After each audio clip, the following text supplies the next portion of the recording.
بسم اللہ الرحمن الرحیم۔ تیرا مال وہی ہے جو تو نے راہ حق میں خرچ کیا اور مستحق کو دے کر آگے بھیجا۔ جو پیچھے رہا وہ وارثوں کا ہے۔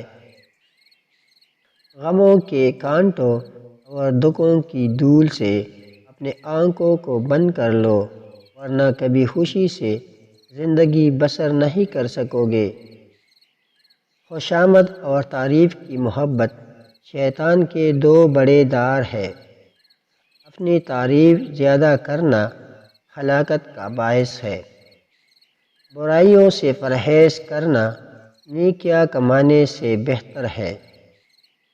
علم مال سے بہتر ہے، کیونکہ علم تمہاری حفاظت کرتا ہے اور مال کی تم حفاظت کرتے ہو۔ بے شک خدا تعالیٰ کی یہ بہت بڑی نعمت ہے کہ انسان پر گناہوں کا کرنا دشوار ہے۔ اپنے دلوں سے دوستی کا حال پوچھو، کیونکہ یہ ایسے گواہ ہے جو کسی سے رشوت نہیں لیتی۔ ہر بات میں ہاں ملانا منافقوں کی خصلت اور ہر بات میں اختلاف کرنا باعث عداوت ہے۔ بہترین کلام وہ ہے جس سے سننے والے کو ملال اور اس پر بوجھ نہ ہو۔ کمینوں کی دولت تمام مخلوق کے واسطے وبال ہے۔ جو حق بات کہنے سے خاموش رہتا ہے وہ گونگا شیطان ہے۔ جو شخص ایک مرتبہ بھی فضول بات کرتا ہے وہ اپنے عقل کا ایک حصہ ختم کر دیتا ہے۔ دولت مندی کی مستی سے خدا کی پناہ مانگو۔ یہ ایک ایسی لمبی مستی ہے کہ اس سے بہت دیر بعد ہوش آتا ہے۔ جس کے ساتھ نیکی کرو اس کے شر سے اپنے آپ کو بچائے رکھو۔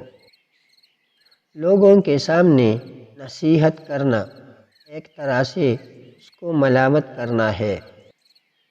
خندہ روئی سے پیش آنا سب سے پہلی نیکی ہے۔ بہترین دولت مندی یہ ہے کہ خواہشات کو ترک کر دو۔ زبان ایک ایسا درندہ ہے کہ اگر اسے کھلا چھوڑ دیا جائے تو کاٹ کھائے گا۔ جس شخص کا علم اس کے عقل سے زیادہ ہو جاتا ہے وہ اس کے لیے وبال جان ہو جاتا ہے۔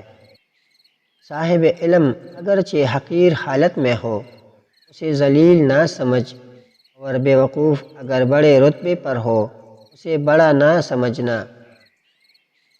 گناہوں پر نادم ہونا ان کو مٹا دیتا ہے، اور نیکیوں پر مغرور ہونا ان کو برباد کر دیتا ہے۔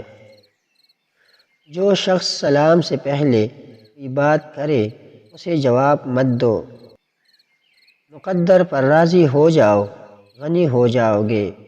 عابد وہی ہے جو اللہ تعالیٰ کی تقسیم پر راضی ہو۔ جہاں حیا ہے وہاں ایمان ہے، جہاں حیا نہیں وہاں ایمان نہیں۔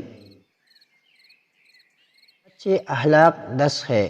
زبان کی سچائی، باطل سے جنگ کے وقت حملے میں شدت، سائل کو دینا، احسان کا بدلہ احسان، رحم کرنا، پڑوسی کی حفاظت کرنا، حقوق العباد، مہمان نوازی، اور سب سے بڑھ کر شرم و حیا۔